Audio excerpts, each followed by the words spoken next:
Olá, bem-vindos e bem-vindas ao Relações Internacionais em Minutos, aquele nosso espaço para descomplicar a política global.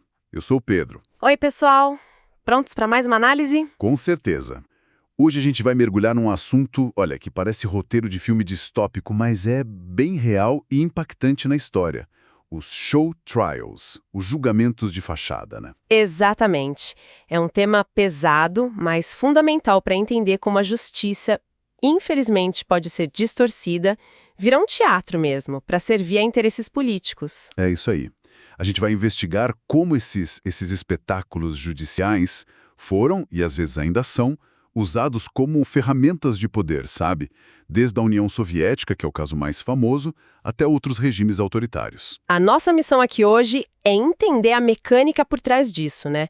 Como funciona, por que fazem e qual o impacto real desses simulacros de justiça. Perfeito. Então, para a gente começar a nivelar todo mundo, o que exatamente define um show trial? O que diferencia ele de um julgamento de verdade, mesmo um que tenha falhas? Olha, Pedro, a diferença crucial é o propósito. Num show trial, o veredito, tipo, se a pessoa é culpada ou inocente, qual vai ser a pena, já está decidido antes mesmo de começar. O objetivo principal não é buscar a verdade ou fazer justiça de fato. Então é mais uma encenação. Exato, é uma peça de teatro. O Estado, o regime no poder, quer usar aquele palco do tribunal para mandar uma mensagem política clara. E essa mensagem pode ser para eliminar opositores, para intimidar quem pensa diferente ou simplesmente para fazer propaganda para o regime. Entendi. E tudo isso com uma aparência de legalidade, né? Tipo, tem juiz, tem promotor, advogado. Isso. Tem toda a estrutura formal de um julgamento, mas é só fachada. O advogado de defesa, por exemplo, muitas vezes não pode fazer nada ou até ajuda na acusação. As provas são forjadas, as confissões são extraídas à força. É um simulacro para dar um verniz de legitimidade a uma decisão que já foi tomada nos bastidores do poder. E essa encenação, imagino, tem funções bem práticas para o regime, né? Não é só teatro por teatro. Com certeza não. Primeiro, a função óbvia: eliminar fisicamente ou politicamente os opositores e fazer isso de um jeito que pareça legal. Segunda, consolidar o poder do líder ou do partido, mostrando força e controle total sobre o sistema. E a terceira? Deve ter a ver com a população em geral. Exatamente. Mandar uma mensagem bem clara e assustadora para a sociedade. Olhem o que acontece com quem desafia o regime. É uma ferramenta de dissuasão, de controle pelo medo. Manter todo mundo na linha. É a justiça usada como repressão e propaganda ao mesmo tempo. E você mencionou a União Soviética. Esse termo show trial ficou famoso por causa deles, certo? Sim, sem dúvida. O termo ganhou o mundo por causa dos grandes julgamentos públicos que aconteceram na União Soviética durante o governo de Stalin, principalmente ali nos anos 1930. Foi o período do Grande Expurgo. O Grande Expurgo. Isso. Ali, essa prática dos show trials foi usada de forma massiva, sistemática. Virou um método central do terror stalinista. Mas é importante dizer que, embora Stalin tenha levado isso a um extremo, a ideia não começou nem terminou com ele, né? De forma alguma. É crucial entender isso. Usar tribunais para fins políticos é uma prática bem mais antiga e ampla. A gente vê exemplos em diferentes épocas, diferentes países, diferentes ideologias. O que une tudo é essa manipulação do judiciário pelo poder político para atingir seus objetivos. Stalin apenas aperfeiçoou e deu escala industrial a isso. Certo. Vamos então focar um pouco nesse exemplo que ficou tão marcado. Os julgamentos de Moscou. Como é que eles funcionavam na prática? Quem eram os alvos principais? Foram 3 grandes julgamentos públicos muito famosos, entre 1936 e 1938. E o que chocou o mundo na época, e choca até hoje, é que os réus não eram inimigos externos. Eram figuras importantíssimas do próprio Partido Comunista. Gente de dentro do sistema. Sim, gente do topo. Muitos eram heróis da Revolução Russa de 1917, sabe? Figuras históricas como Grigori Zinoviev, Lev Kamenev, Nikolai Bukharin, eram antigos companheiros de Lenin, intelectuais, líderes bolcheviques de longa data, e, de repente, estavam ali, no banco dos réus. E acusados de que exatamente, se eram figuras do partido? As acusações eram sempre mirabolantes, quase inacreditáveis. Traição da pátria, espionagem para a Alemanha nazista ou para o Japão, sabotagem da economia soviética, planos para assassinar Stalin e outros líderes, tentativa de restaurar o capitalismo. Era um roteiro fixo de crimes contra a revolução. Parecem acusações difíceis de provar num tribunal sério. Qual era a base, então? O que eles apresentavam como prova? A prova principal, e muitas vezes a única, eram as confissões dos próprios acusados. Eles iam a público e confessavam tudo em detalhes sórdidos. Confissões. Mas como conseguiam isso de figuras tão importantes e, imagino, resistentes? Não eram voluntárias, né? Ah, nem de longe. Hoje a gente sabe, por documentos e testemunhos que vieram à tona depois, que essas confissões eram resultado de tortura brutal. Meses de interrogatório nos porões da NKVD, a polícia secreta. Tortura física pesada, privação de sono, espancamentos. Que horror. E tortura psicológica também, que era talvez até pior. Ameaças constantes contra a família, a esposa, filhos. Promessas falsas de que se confessassem a família seria poupada. Muitos acabavam cedendo para tentar salvar os entes queridos ou simplesmente porque estavam física e mentalmente destruídos. Então, o que se via no tribunal era uma sombra do que essas pessoas foram. Exatamente. Eram homens quebrados recitando mecanicamente confissões absurdas, muitas vezes contraditórias. Era o clímax macabro de todo o espetáculo. Ver aqueles revolucionários históricos se auto-humilhando publicamente. E o cenário em si, o tribunal, era preparado para esse espetáculo. Totalmente. Tudo era pensado para causar o máximo impacto. Os julgamentos aconteciam em salões grandes, imponentes, como o Salão das Colunas em Moscou, sempre lotados. Convidavam diplomatas estrangeiros, jornalistas do mundo todo. Para mostrar para o mundo. Para mostrar para o mundo a justiça soviética e a traição dos réus. Havia câmeras filmando, microfones transmitindo. A imprensa soviética, claro, cobria tudo exaustivamente, sempre de forma acusatória. O promotor, Andrei Vyshinsky, ficou famoso pelos discursos inflamados, cheios de ódio, chamando os réus de cães raivosos, vermes, escória fascista. A ideia era criar um clima de histeria coletiva, de caça às bruxas. Uma verdadeira máquina de propaganda e terror em ação. E o resultado final desses julgamentos? Era sempre o mesmo. Invariavelmente. Culpado. Não havia suspense algum. A defesa era inexistente ou puramente formal. Os advogados mal podiam falar, não podiam contestar as provas ou as confissões. O veredito era sempre de culpa e a sentença quase sempre era a pena de morte por fuzilamento. E a execução era rápida. Rapidíssima. Geralmente poucas horas depois da sentença. Não havia direito à apelação real. O roteiro tinha que ser cumprido do início ao fim, sem falhas. Fica muito claro o objetivo de Stalin de eliminar qualquer rival político, qualquer um que pudesse ter algum prestígio independente e ameaçar o poder absoluto dele. Sim, essa era a função mais direta. Eliminar a velha guarda bolchevique que tinha memória de um tempo antes de Stalin e poderia questioná-lo. Mas além dessa eliminação física, qual era a mensagem para o resto da sociedade soviética? Para o cidadão comum? Era uma lição brutal sobre poder e medo. Primeiro, como você disse, liquidar qualquer oposição potencial. Segundo, e talvez mais importante para o controle social, era demonstrar de forma teatral e aterrorizante que ninguém estava a salvo. Nem os heróis da Revolução. Criar um clima de paranoia. Exato. Qualquer um poderia ser acusado de ser um inimigo do povo, um espião. A única forma de sobreviver era a lealdade cega e absoluta a Stalin e ao partido.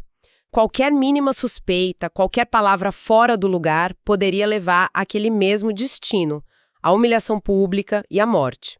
O medo se tornava o principal instrumento de governo. E o julgamento em si funcionava como um ritual de legitimação desse terror, né? Perfeitamente. O réu, ao confessar seus crimes contra o Estado e o povo, era forçado a validar a narrativa oficial. Ele confirmava que existiam inimigos internos, que o Estado precisava ser vigilante e duro e que Stalin era o salvador justo. Era a performance da justiça validando a repressão. Uma inversão completa, onde a vítima é forçada a justificar seu próprio algoz. Uma coisa realmente macabra. É assustador pensar como a forma legal, o ritual do julgamento, pode ser esvaziado de sentido e usado para justificar o mais puro arbítrio. E como você já tinha adiantado, essa prática terrível não ficou restrita à União Soviética. Onde mais a gente viu esse padrão de show trial se repetir ao longo da história? Infelizmente, Pedro, esse modelo foi replicado ou adaptado em muitos outros contextos autoritários. Um exemplo muito forte e quase simultâneo foi a Alemanha nazista. Os nazistas também fizeram isso. Sim, eles criaram um tribunal especial, o Volksgerichtshof, o Tribunal Popular, especificamente para julgar crimes políticos considerados traição contra o regime. O juiz mais famoso desse tribunal, Roland Freisler, era conhecido justamente por transformar as sessões em espetáculos de humilhação. Como assim? Existem até filmagens dele. Freisler gritava com os réus, insultava, interrompia a defesa constantemente, fazia discursos políticos no meio do julgamento. Era uma performance de fúria e desprezo. Para os opositores importantes, como os militares envolvidos na tentativa de matar Hitler em julho de 1944, o julgamento era uma farsa rápida e brutal, com a sentença de morte já garantida. A humilhação pública fazia parte da pena. Bem parecido com o estilo do Wyszynski na URS, então.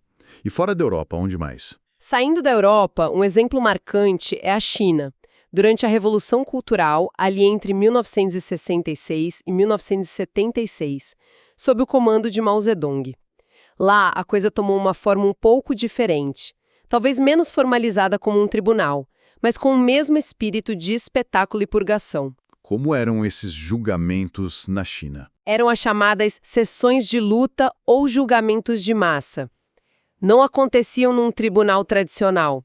Eram grandes assembleias públicas, muitas vezes em estádios ou praças, onde pessoas acusadas de serem contra-revolucionárias, elementos da burguesia, inimigos de classe, eram levadas perante multidões enfurecidas, instigadas pelos guardas vermelhos. E o que acontecia nessas sessões? Os acusados eram forçados a usar chapéus de burro, placas com seus crimes, eram insultados, cuspidos, forçados a confessar publicamente seus erros contra Mao e a revolução. Muitas vezes eram espancados ali mesmo pela multidão.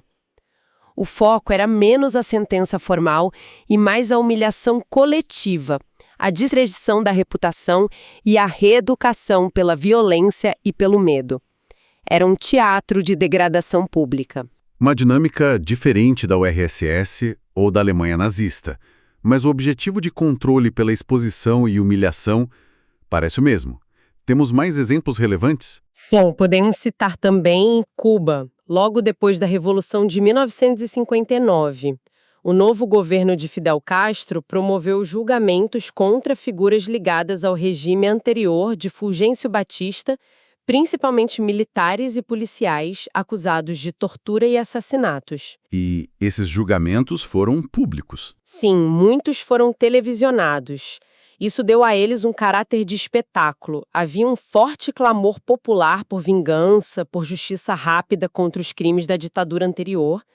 Embora muitas acusações fossem de fato legítimas e baseadas em evidências, a velocidade dos processos, a atmosfera política supercarregada, a pressão popular e a exibição na TV acabaram transformando muitos desses julgamentos em eventos para consolidar o novo poder e satisfazer essa sede de justiça imediata, às vezes atropelando garantias processuais.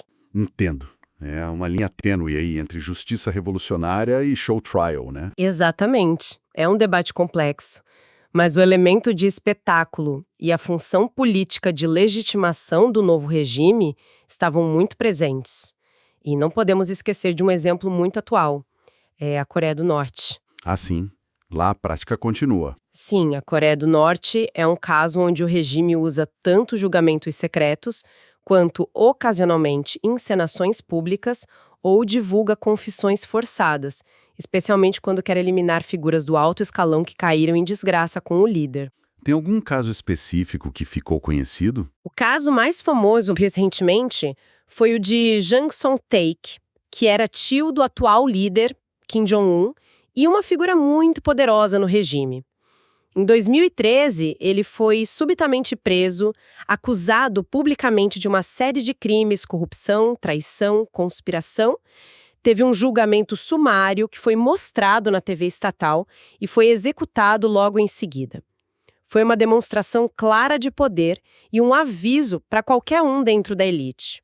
O tribunal foi o palco para essa purga política televisionada. É impressionante e, ao mesmo tempo, muito perturbador ver como esse padrão se repete, com adaptações, em contextos tão diferentes, URS, Alemanha nazista, China, Cuba, Coreia do Norte. Do ponto de vista do direito mesmo, o que une todos esses casos? Qual é o ataque fundamental que eles representam aos princípios da justiça? O ataque é direto ao coração daquilo que a gente chama de devido processo legal, ou due process of law. São aqueles princípios básicos que garantem um julgamento minimamente justo. E quais seriam esses princípios fundamentais que são violados? São vários. Primeiro, a presunção de inocência. Todo mundo é inocente até que se prove o contrário. No show trials, a pessoa já entra condenada. Segundo, o direito a uma defesa real e efetiva. Ter um advogado que possa de fato defender, apresentar provas, questionar a acusação. Isso é negado. Terceiro, o direito de confrontar as provas, poder analisar e contestar o que a acusação apresenta. No show trials, as provas são dogmas. E talvez o mais importante, o direito a ser julgado por um juiz ou tribunal imparcial e independente do poder político. Isso é a base de tudo. E nos show trials, tudo isso é simplesmente ignorado, né? Exatamente, jogado pela janela. A estrutura externa do tribunal pode até existir o prédio, o juiz de toga, os rituais, mas ela é completamente oca por dentro. Falta a substância da justiça, a imparcialidade, a busca pela verdade, a garantia de defesa. É uma forma sem conteúdo. E eu imagino que o direito internacional condene esse tipo de prática. Com certeza, tratados internacionais importantíssimos como o Pacto Internacional de Direitos Civis e Políticos da ONU, adotado em 1966, garantem explicitamente o direito a um julgamento justo, com todas essas garantias que a gente mencionou. O artigo 14 desse pacto detalha esses direitos. Os show trials são uma violação flagrante dessas normas que a maioria dos países do mundo se comprometeu a respeitar. São uma negação direta dos direitos humanos mais básicos. Então, o problema central nesses regimes autoritários não é necessariamente a falta de leis escritas, mas sim como essas leis são usadas. É isso. Exatamente, Pedro. Muitas vezes esses regimes têm constituições, códigos penais, leis processuais, toda uma fachada legal bem elaborada. O problema crucial é o que a gente chama de instrumentalização da justiça. Instrumentalização. Usar a justiça como ferramenta para outra coisa. Isso. O sistema legal que deveria servir para limitar o poder do Estado, proteger os cidadãos e buscar a verdade, é transformado em apenas mais um instrumento nas mãos de quem está no poder. Uma ferramenta para perseguir opositores, para controlar a sociedade, para legitimar o regime. A lei deixa de ser um escudo para virar uma arma política. Essa ideia da lei como arma é muito forte e central para entender o fenômeno. E como é que as relações internacionais, as teorias de RI, nos ajudam a analisar isso? Que lentes a gente pode usar para entender por que os estados ou regimes fazem isso? Ânsia e dos interesses do Estado? Como o realismo veria um show trial? Para um realista mais clássico, o Estado, ou o regime que o controla, age sempre buscando maximizar seu poder e garantir sua sobrevivência. Se um líder autoritário avalia que realizar show trials é uma forma eficaz de eliminar rivais internos, de intimidar a população e assim consolidar seu poder e garantir a estabilidade e segurança do regime, então essa é uma ação racional do ponto de vista da raison d'État, da razão de Estado.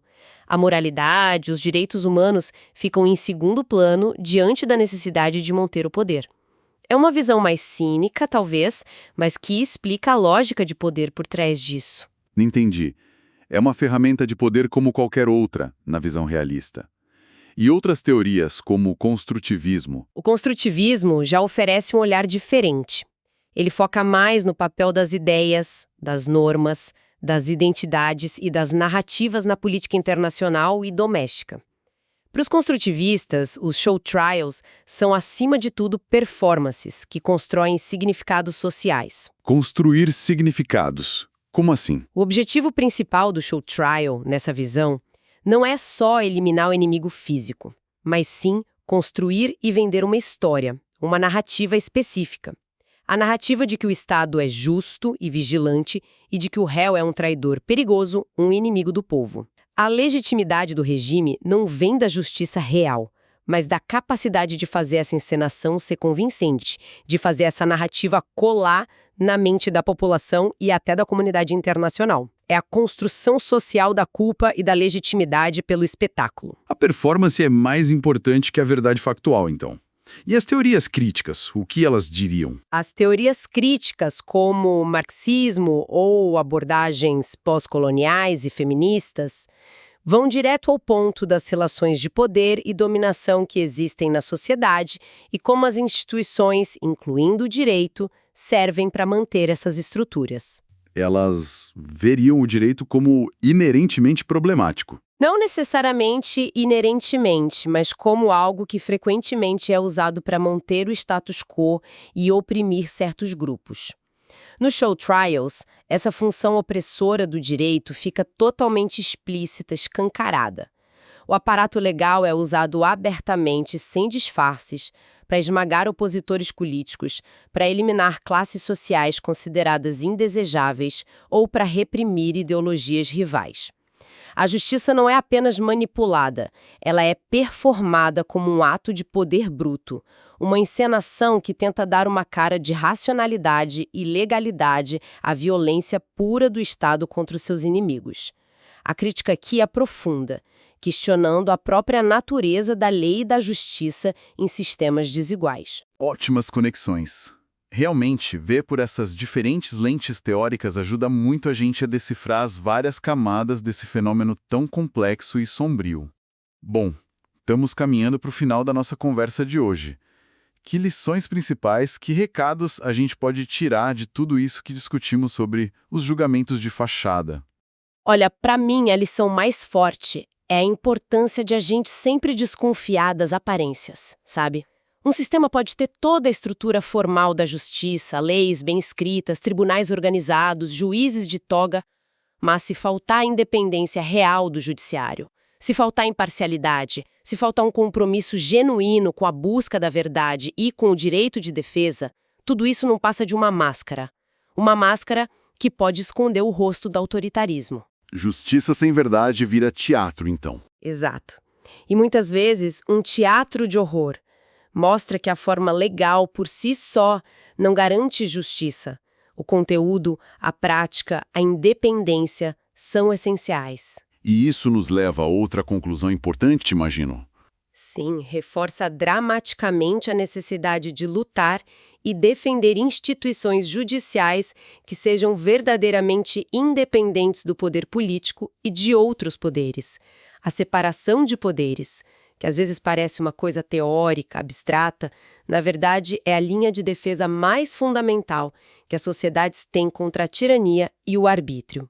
Onde o juiz tem medo do governante ou obedece a ele. Exato. E aí a porta para a injustiça se abre totalmente. A independência judicial não é um luxo, é a condição básica para que exista um Estado de direito de verdade e não só de fachada. São reflexões muito importantes sobre essa tensão constante entre poder, lei e a busca pela verdade.